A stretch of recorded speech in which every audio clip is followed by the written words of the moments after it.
이 8월을 지나면서 그런 생각을 했습니다. 덥고 무덥지만 때로는 가정과 직장과 일터를 떠나서 휴가지에서 머물고 있지만 그래도 그 순간에도 우리가 하나님과 함께함이 행복합니다라는 믿음의 고백들이 여러분들의 삶에서 나타나기를 원하면서 한 권씩 책을 추천해 드렸습니다. 오늘은 경청이라고 하는, 역시 조신영 씨가 지은 경청이라고 하는 책을 여러분들에게 2주의 책으로 추천을 해 드립니다. 경청이라고 하는 말, 거기에는 부제를 담았는데 마음을 얻는 지혜다라고 하는 겁니다. 마음을 얻는 지혜다. 여러분들은 다른 사람의 이야기를 잘 들어주시는 편이십니까? 어떠십니까? 다른 사람의 이야기를 잘 들어주는 것도 은사입니다. 다른 사람의 이야기를 잘 들어주는 것, 그것을 통해서 사실은 하나님께서 우리들에게 가르쳐주고 싶으신 귀하신 뜻이 있습니다. 그래서 다른 사람의 이야기를 잘 들어주는 것, 그런 마음가짐과 자세를 갖는 것이 참 중요하다는 생각을 해보는 겁니다.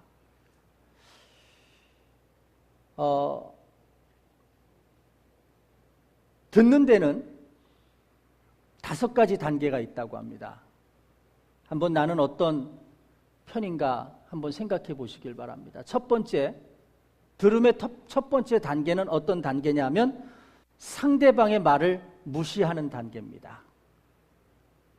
나는 열심히 얘기하고 있는데 이 사람에게는 아무런 반응이 없는 겁니다. 무시당한 겁니다. 기분 나쁘지요. 심지어 아내나 남편에게 이런 일들을 경험한다면 정말 같이 살아야 할까 하는 생각을 심각하게 고민해 볼 수도 있는 단계죠. 내 말이 무시당하는 단계죠. 그 다음에 두 번째 단계가 있습니다. 그 말은 뭐냐면 듣는 채 하는 단계입니다. 열심히 귀를 기울이고 얼굴을 맞대고 들어주는 것 같은데, 그런데 모양을 보니까, 눈빛을 보니까 듣는 것이 아니지요. 듣는 채만 하는 단계가 있다는 겁니다. 자, 그 다음에 세 번째 단계가 있습니다. 그것은 뭐냐면 선택적으로 듣는 단계라는 겁니다. 선택적으로. 마치 잘 펼쳐놓은 슈퍼나 큰 마트에 가서 내가 필요한 것만 이렇게 골라 빼들고 사오는 것처럼 내가 이쪽으로 듣고 이쪽으로 흘려내버리라고 귀는 양쪽에 있는 거야. 스스로 위안하면서 내가 듣고 싶은 것만 듣고 내가 좀 마음에 부담이 되고 좀 걸리적거리는 건 다 버리는, 선택적으로 듣는 단계가 있다는 거죠. 그 다음에 네 번째 단계가 있습니다. 네 번째 들음의 단계는 신중한 경청이라는 겁니다. 그런데 이상하지요. 지금 보면 첫 번째부터 차례대로 올 때 점점점 나아지는 것 같은데 신중한 경청이라는 게 네 번째 자리에 속합니다. 그런데 이 신중한 경청은 사실은 위장된 경청입니다. 열심히 듣는 것 같고 무언가 정말 눈빛을 반짝이면서 듣는 것 같은데, 그런데 이 들음은 철저하게 이기적인 들음입니다. 너의 소리를 내가 듣고 그 다음에 내가 원하는 것을 얻고자 듣는 열심이라는 거지요. 사실은 여기에 약간의 미혹들이 있을 수 있습니다. 이것을 신중한 경청이라고 하는데, 조금 더 설명해 드리면 적극적인 경청과 반사적인 경청이 있다는 겁니다.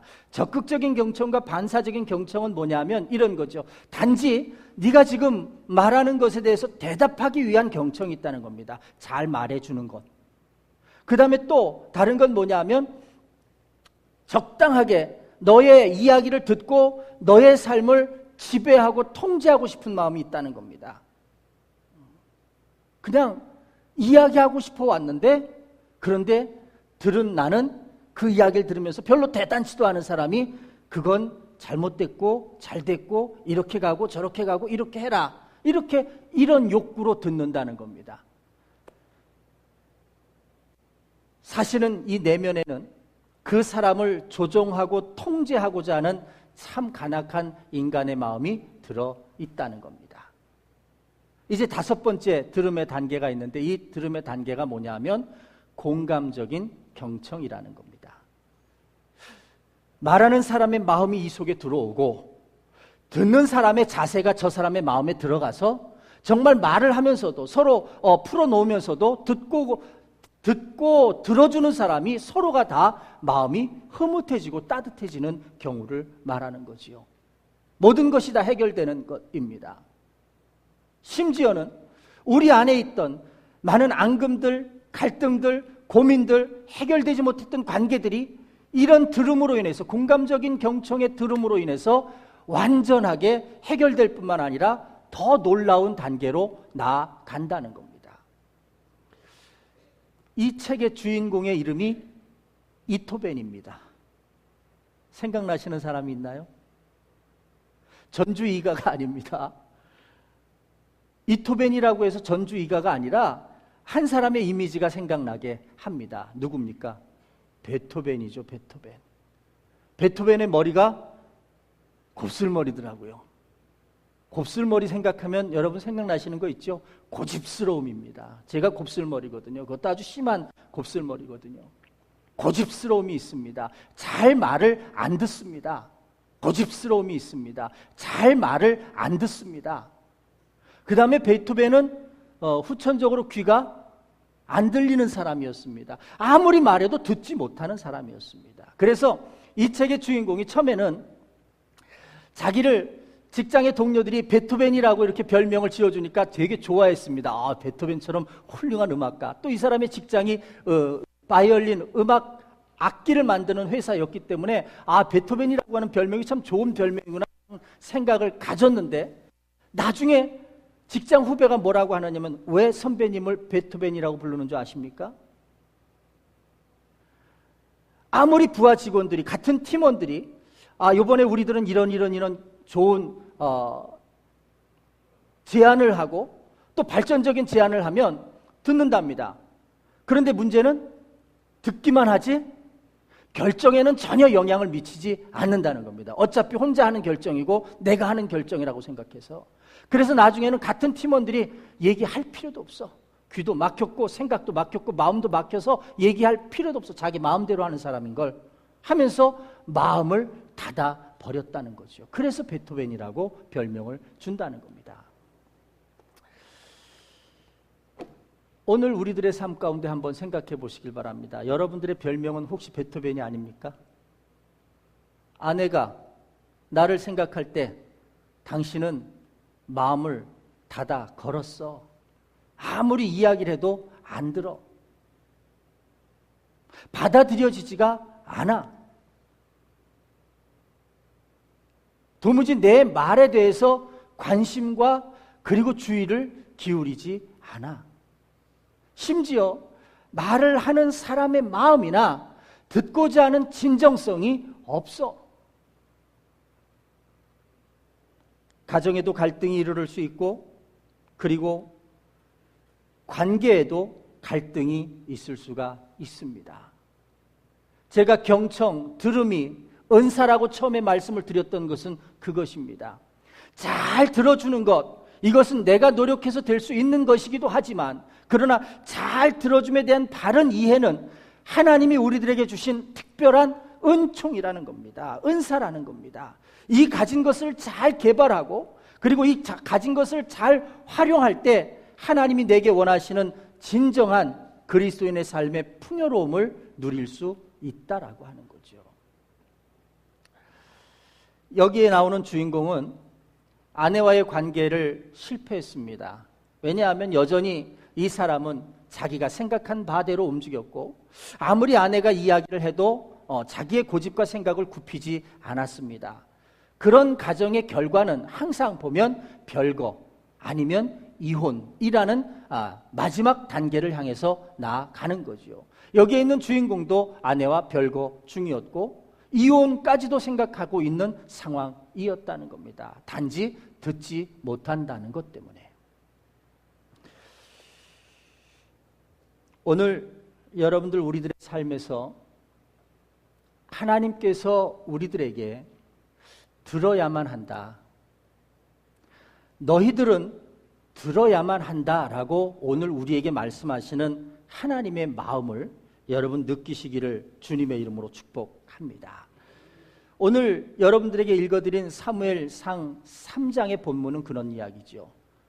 어린 사무엘이 성전에서 자고 먹고 살아갑니다. 이것은 어머니가 아이를 갖지 못했을 때 하나님의 제단 앞에서 서원하며 기도한 결과였죠. 아들을 주시면, 자식을 주시면 그 아들을 하나님께 바치겠습니다 해서 그 사무엘은 어릴 적부터 이제 엄마의 보호를 벗어나는 그 순간부터 성전에 와서 제사장을 도와가면서 성전에서 기거하는 삶을 살아가는 어린 소동이었습니다.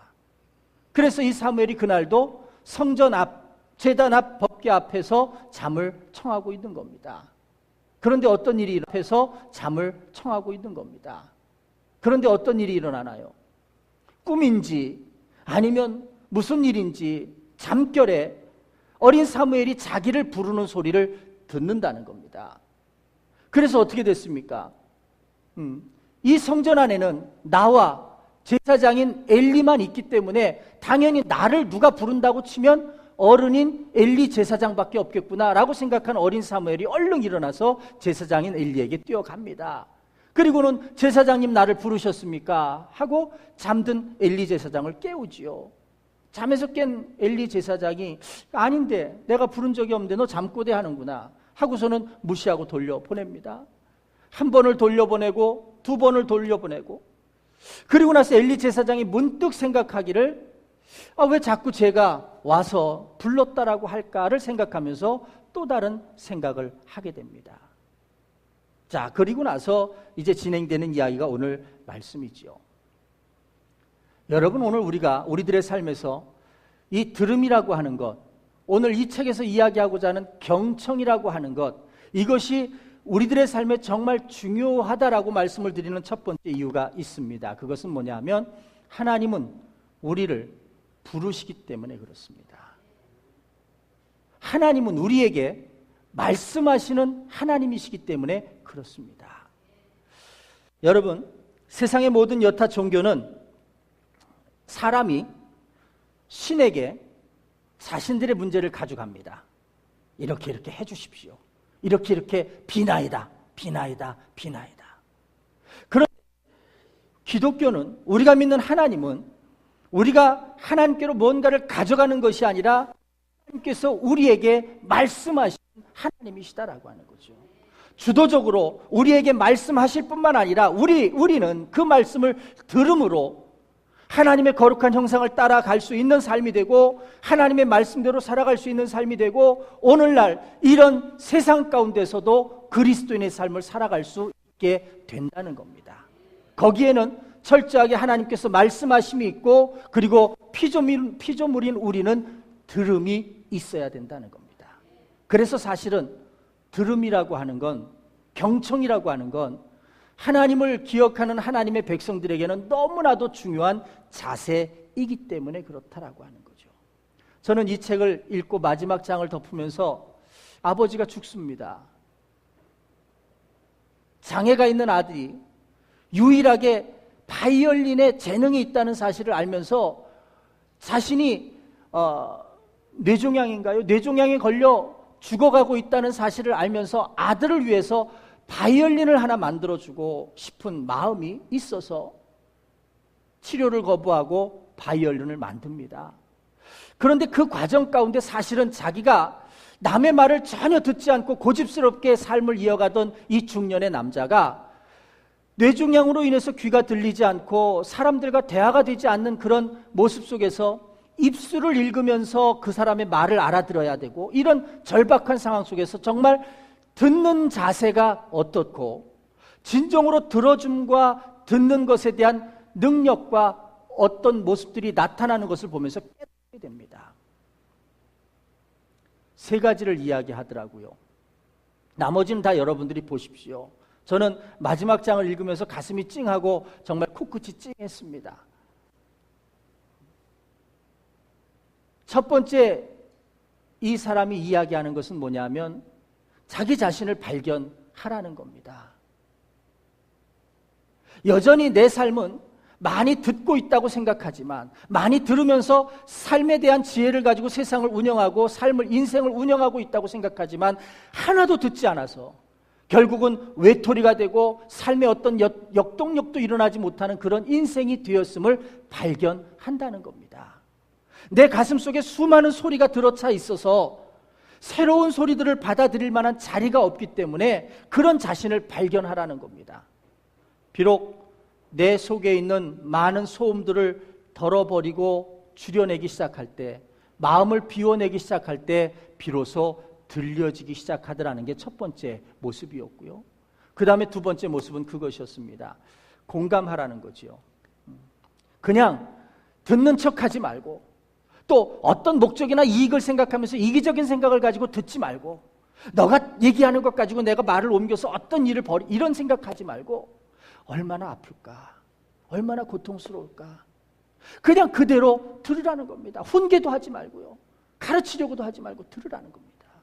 그러면 그를 향해서 그런 마음을 열면 그도 나를 보면서 마음이 열려지게 된다는 겁니다. 그런데 문제는 뭐냐면, 말하는 자와 듣는 자가 이런 온전한 공감의 자세가 확립이 되면 너도 살고 나도 사는 상생의 단계가 만나지게 된다는 거죠. 이것이 역동적인 관계입니다. 사실은 오늘 우리들의 삶에서 하나님께서 하나님의 말씀을 들으라라고 하나님께서 외치시는 근본적인 이유는 하나입니다. 우리가 사는 길이 거기 있기 때문에 그렇습니다. 오늘 말씀을 먼저 요약해서 말씀을 드립니다. 하나님은 말씀하시는 분이라고 제가 말씀을 드렸습니다. 왜냐하면 듣는 것은 믿음과 연결되기 때문에 그렇습니다. 어린 사무엘이 아직 하나님을 만나는 경험이 없었습니다. 그래서 어린 사무엘입니다. 물론 꼬마이기도 하지만 꼬마라고 해서 하나님을 만나는 경험이 없을까요? 그렇지 않습니다. 어른을 부끄럽게 할 만한 그런 믿음들이 그들 안에도 있습니다. 그런데 오늘 말씀으로만 보면 이 어린 사무엘은 아직 하나님을 만난 경험이 없었습니다. 그래서 그가 잠결에 하나님의 음성을 들으면서도 이건 엘리 제사장의 음성이다라고 생각하고 달려가는 겁니다. 그 말씀의 내면에는 하나님은 여전히 우리들에게, 연약하고 미숙한 우리들에게 말씀하시는 하나님이시다라고 하는 사실입니다. 여러분, 오늘 우리들의 귀가, 마음의 귀가 하나님을 향해서 열려지기를 축복합니다. 그렇게 되어야만 한다는 거지요. 하나님께서요, 한번 불러서 깨닫지 못하고 엘리 제사장으로 뛰어가는 이 사무엘의 모습을 보면서 에이, 아직 멀었구나, 아직 어리구나 라고 생각하고 포기하지 않으셨습니다. 연거푸 6절과 8절과 10절에 보면 3번을 연거푸서 부르십니다. 들을 때까지, 깨달을 때까지 부르시더라는 겁니다. 여러분, 이것이 하나님의 마음입니다. 한 번을 부르시든 아니면 내 삶에서 지금까지 10번 이상의 부르심이 있었던 하나님은 내가 지금 들음의 온전한, 경청의 온전한 자세를 갖기를 원하신다라고 하는 거죠. 우리 신앙의 삶이 영적인 삶이라고 이야기할 때 이 부르심을 계속적으로 거절하게 되면 우리는 어떤 상태가 되느냐 하면 황량한 들판의 상태가 되는 겁니다. 말 그대로 실족하는 삶이 되는 거죠. 왜? 하나님의 부르심을 듣고 그분이 내게 말씀하시는 뜻을 깨닫고 그리고 내 헝클어진 삶의 질서를 그 부르심에, 말씀하심에 정립해서 단계를 세워 마음밭을 정리하는 인생이 되면 실족하지 않습니다. 시험에 들지 않습니다. 그런데 내 마음도 복잡하고 내 인생도 복잡하고 내 가정사도 복잡하고 내 직장의 일도 복잡하고 도무지 다 헝클어졌는데 내가 언제 하나님의 음성을 들을 때까 라고 말하면서 하나님의 음성을 거절할 때마다 사실은 우리들의 마음이 정리될, 우리들의 영혼의 질서가 잡히게 될 그 어떤 단서도 없다는 사실입니다. 오늘 제가 듣는 자의 은총이라고 하는 부제를 잡아 보았습니다. 여러분들, 오늘 우리들의 삶 가운데 정말 들음이, 경청이 내게 주신 큰 은혜인 것을 깨달을 수 있는 여러분들이 되시기를 바랍니다. 사무엘은요, 오늘의 이 경험, 오늘 본문의 이 경험을 그가 기억하면서 15장 22절에 이렇게 고백합니다. 순종이 제사보다 낫습니다. 듣는 것이 수양의 기름보다 낫습니다. 아무리 예배를 많이 드린다고 해도 하나님의 말씀을 마음으로 듣지 못하고 그 음성을 깨닫지 못하면 그건 소용없을 수도 있다는 이야기입니다. 아무리 수양의 좋은 기름과 많은 기름들을 가지고 나온다고 할지라도요, 그건 물질이 되고 헌금이 될 수 있겠지요. 그런데 들음이 없으면, 그 들음으로 인한 믿음이 없으면 그런 것도 다 소용이 없다는 겁니다. 전도서 5장 1절에는 가까이 하여 말씀을 듣는 것이 우매자의 제사 드리는 것보다 낫다라고 말씀합니다. 가까이 하여 말씀 들을 수 있는 여러분들이 되시기를 바랍니다. 듣는 귀가 막혀서 주님의 음성을 위로부터 듣지 못하면 우리들의 인생은 말라갑니다. 영혼의 빈곤을 경험하게 된다는 겁니다. 로마서 10장 17절의 말씀이 참 중요합니다. 믿음은 들음에서 난답니다. 들음은 그리스도의 말씀으로 말미암는다는 겁니다. 많은 다른 것들을 듣는 것이 아니라 그리스도의 말씀을 듣는 것이 믿음이 되고 그것이 우리를 구원하는 놀라운 능력과 역사를 이룬다는 거지요. 이 로마서 10장 이 17절에 있는 이 말씀이 참 신학적으로 논란이 많았던 말씀입니다. 그런데 결론에 가서는 이 로마서 사도 바울이 고백하는 이 로마서 10장 17절의 이 믿음은 들음에서 난다라고 하는 이 말씀은 사실은 이사야서에서 있는 말씀을 이끌어 왔다라고 이야기를 합니다. 거기에 보면 여러분 이사야서 48장인가요?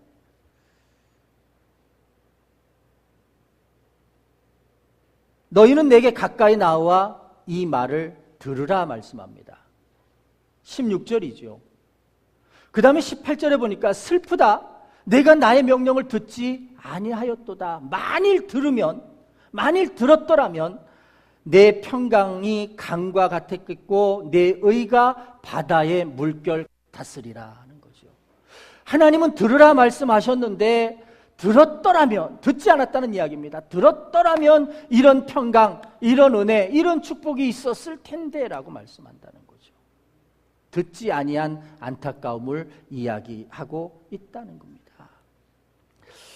오늘 여러분 그런 겁니다.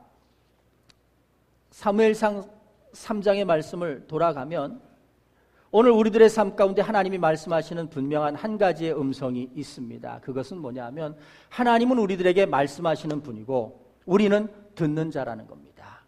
이것을 잘 기억하고 말씀하실 때마다 잘 들을 수 있는 삶이 되어야 한다는 겁니다. 뿐만 아니라 하나님은 들릴 때까지 계속해서 부르시는 겁니다. 엘리 제사장이 2번씩이나 황당하게 한밤중에 깼습니다. 어린 사무엘이 부르셨습니까? 하고 온 거죠. 그리고는 엘리 제사장이 그때까지의 생각은 뭐냐면 설마 어린 너가 하나님의 음성을 들을 수나 있었겠느냐라는 생각이었겠죠.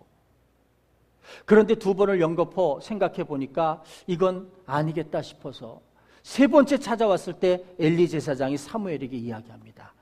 만약에 가서 잠을 청하되 한 번 더 그 소리가 들리면 그때는 벌떡 일어나서 내게로 달려오지 말고 그 자리에서 무릎을 꿇으며 하나님에게 말씀하옵소서 내가 듣겠나이다. 바른 가르침을 가르쳐주고 있지요. 자, 여러분 이것입니다. 오늘 우리들의 모든 삶 가운데요, 하나님의 말씀을 듣고 살아가는데 어떻게 하면 우리가 하나님의 말씀을 잘 들을 수 있는가가 거기 들어있다는 겁니다. 여러분 하나님의 말씀을 잘 들을 수 있는 첫 번째는 뭐냐 하면 무지에서 벗어날 수 있어야 한다는 겁니다. 어린 사무엘이 7절의 말씀에 보니까 아직 여호와를 알지 못했다라고 말합니다. 2번씩이나 하나님이 부르셨는데 하나님의 음성에 응답하지 못하고 사람을 찾아가는 모습을 보면서 이 사무엘이 아직 여호와를 알지 못하고 있다라고 표현을 하지요. 아직 여호와를 알지 못한다라고 하는 건 다른 것이 아닙니다. 어리다라고 하는 표현이 아니라 그가 아직 인격적으로 하나님을 경험하지 못했다는 겁니다. 아, 하나님이 내게 말씀하시는구나. 인격적으로 하나님을 경험할 때는 참 신비로운 느낌을 갖게 됩니다. 병준이가 한 4살 때쯤인가요? 아빠가 강단에서 찬양하는 모습을 참 좋아했어요. 그래서 막 강단에서 이렇게 힘차게 찬양을 하면 자기도 막 이렇게 따라서 할 정도로 아주 그랬습니다. 그 4살 때 아직도 지 앞길을 가리지 못하고 철도 안 들었을 것이고 어린 그 나이 때 제게 하나님의 음성을 들려주던 때가 있었습니다. 한 번은요, 집사람과 제가 차를 타고 가면서 제 동료들이니까 친구 목사, 친구 전도사들 이렇게 이야기하면서 그들의 이야기, 그 전도사가 말이야 이러면서 그 목사가 말이야 이러면서 이야기를 했는데 옆에서 심각하게 우리 아이가 4살짜리 아이가 제 어깨를 툭 쳤는데 옆에서 심각하게 우리 아이가 4살짜리 아이가 제 어깨를 툭툭 치면서 아빠 전도사님.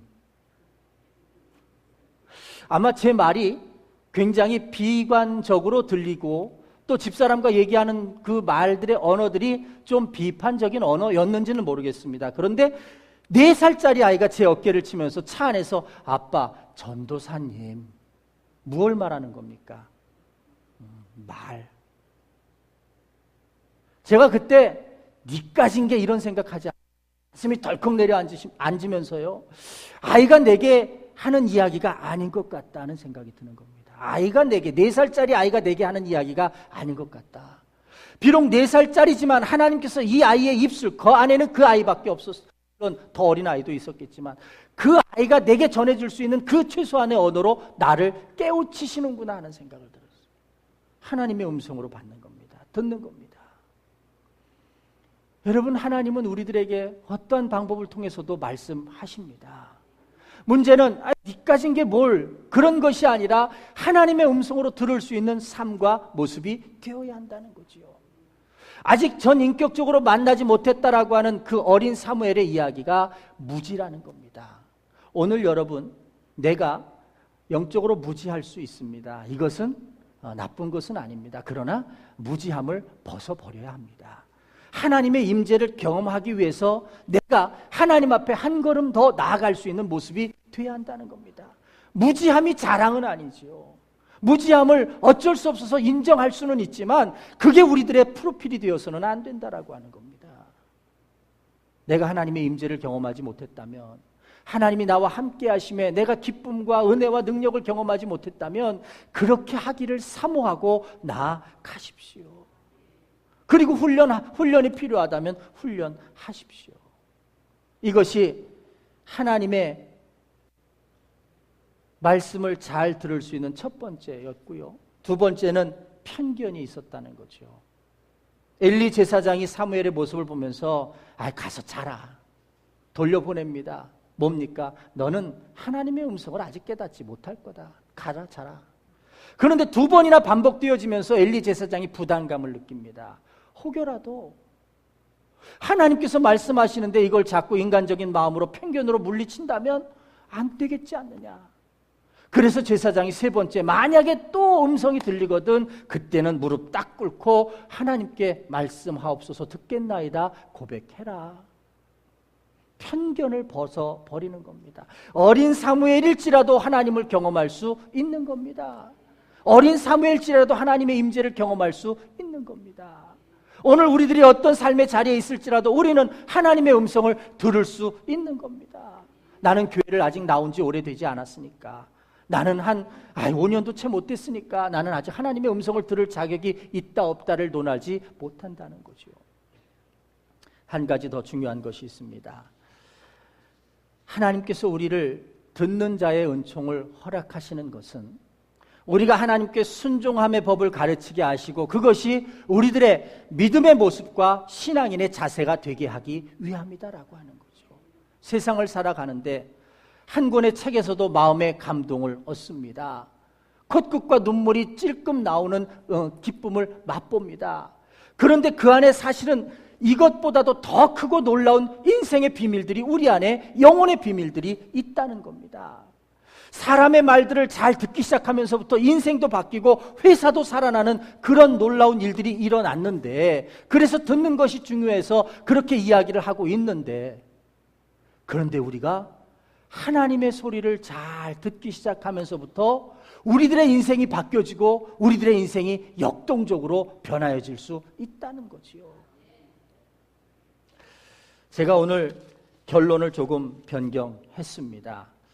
왜냐하면 분명히 믿음은 들음에서 난다라고 하는 이 말씀은 이사야서에 있는 말씀을 한 번 더 거론해야 합니다. 이사야는 이스라엘 백성들에게 들으라, 하나님께 나와 들으라라고 선언합니다. 들어야만 산다는 겁니다. 듣지 않으면 멸망이라는 거지요. 얼마나 간절하고 절박했을까요? 그러면서 들으라고 하는 이 외침은 사실은 이사야의 절박함이 아니라 하나님의 절박함이라고 하는 사실을 우리들에게 성경을 통해서 보여준다는 거지요. 들으라라고 하는 이 말, 성경을 통해서 보여준다는 거지요. 들으라라고 하는 이 말씀은 여러분들에게도 말씀드렸죠. 쇠마라고 하는 것, 이것은 그 말씀대로 행하라는 뜻을 가지고 있는 겁니다. 듣는 것에서 그치는 것이 아니라 그 말씀대로 행하라라고 하는 거죠. 정말 잘 들었다면, 정말 잘 새겼다면, 정말 잘 경청했다면 그것으로 그치는 것이 아니다라고 하는 겁니다. 제가 오늘 설교 잘했습니까? 여러분들이 아멘 하면 제가 잘한 것 같습니다. 죄송합니다. 이런 얘기 안 하려고 했는데, 잘한다고 하는 이야기가 아니라 이 생각이 나서 그렇습니다. 여러분들이 아무리 여기서 아멘하고 또 여러분들이 나가시면서 목사님 오늘 설교 말씀 잘 들었습니다라고 해도, 또 그것 때문에 제가 오늘 저녁에 내가 오늘은 설교를 잘 했나 보다라고 생각이 들어도 지난 여러분들의 삶 가운데 어떤 변화도 행동도 나타나지 않으면 아닌 겁니다. 잘 생각해 보십시오. 들으라라고 하는 이 말씀, 정말 들었다라고 하면 그 말씀은 우리들의 삶에서 나타나져야 된다는 겁니다. 저 아랫지방에서 목회하는 동료가 한 번은 깜짝 놀랐답니다. 경상도인지 전라도인지 제가 구분은 하지 못하겠지만, 보통 우리 지역에서는 인사치레라도 목사님 말씀 잘 들었습니다 하고 이렇게 인사를 할 수 있는데, 그런 인사를 목사님의 손을 딱 잡더니 할머니 한 분이 목사님 참 잘 짓거리시네요. 짓거리다라는 말을, 그런데 사실은 그 말이 나쁜 말이 아니더라는 거죠. 참 말을 잘하신다라는, 말씀을 잘하신다라는 그 말씀에 내가 감동도 받았고 이런 좋은 의미로 짓거리신다는 표현을, 그 지방 사투리였나 봅니다. 근데 저는 그런 소리를 들으면 아마 깜짝 놀랄 것 같아요. 짓거렸대. 나는 오늘 1시간 짓거렸대. 그러나 그 의미는 좋은 의미라는 거예요. 근데 여러분, 이것보다 더 좋은 것이 있다는 거죠. 초대교회는 그랬습니다. 베드로가 오순절 다락방에서 성령 충만해서 거리로 뛰어나가서 전도를 합니다. 그리고는 그 전도하는 복음의 메시지를 들은 사람들이 3,000명, 5,000명씩 생겨났습니다. 그러면 그들이 오늘날로 치면 베드로에게 와서 베드로 선생님 말씀 잘 들었습니다, 인사했겠습니까? 아니었다는 겁니다. 거기에는 그들이 뭐라고 말했느냐 하면, 그 말씀을 듣고 가슴을 치며 형제들아 우리가 어찌해야 하겠느냐는 거죠. 하나님의 말씀을 들으니 내가 지금까지 살아왔던 삶이 얼마나 거짓되고 가증스럽고 듣는 체하며 살았던 것이 얼마나 잘못된 것인가를 깨달았으니 이제부터는 내가 어찌했으면 좋겠느냐는 거예요. 어찌했으면 좋겠느냐. 그건 어떻게 하면 하나님이 말씀하신 말씀대로 살아갈 수 있겠느냐라고 하는 간절한 울부짖음이라는 거지요. 제가 그런 생각을 해보는 겁니다. 말씀을 듣고 목사님 잘 들었습니다로 그치는 것이 아니라 여러분들의 심령 가운데 내가 그러면 이제 어떻게 살아야 할까? 내가 그러면 정말 하나님께서 원하시지 않는 이러한 삶을 내가 어떻게 버려야 할까? 언제 버려야 할까? 이런 것들이 우리들의 마음에서 고민이 되고 결단이 되고 그리고 수정이 돼야 하겠지요. 오늘은 듣는 것에 대한 이야기를 드렸습니다. 부부가 얼굴이 어둡습니다. 이유가 있겠지요. 그 대표적인 게 뭐냐면 대화가 안 되는 겁니다. 귀들을 막고 산다는 거지요. 불행해 보입니다. 우리 안에는 그런 모습이 없기를 바랍니다. 삶에서도 배울 것이 있다면 그 삶에서 배우는 것들이 하나님의 관계에서도 아주 중요한 영적인 어떤 규정들을 우리 가운데 깨우쳐 주고 있다는 겁니다. 여러분, 하나님의 음성을 잘 들으시고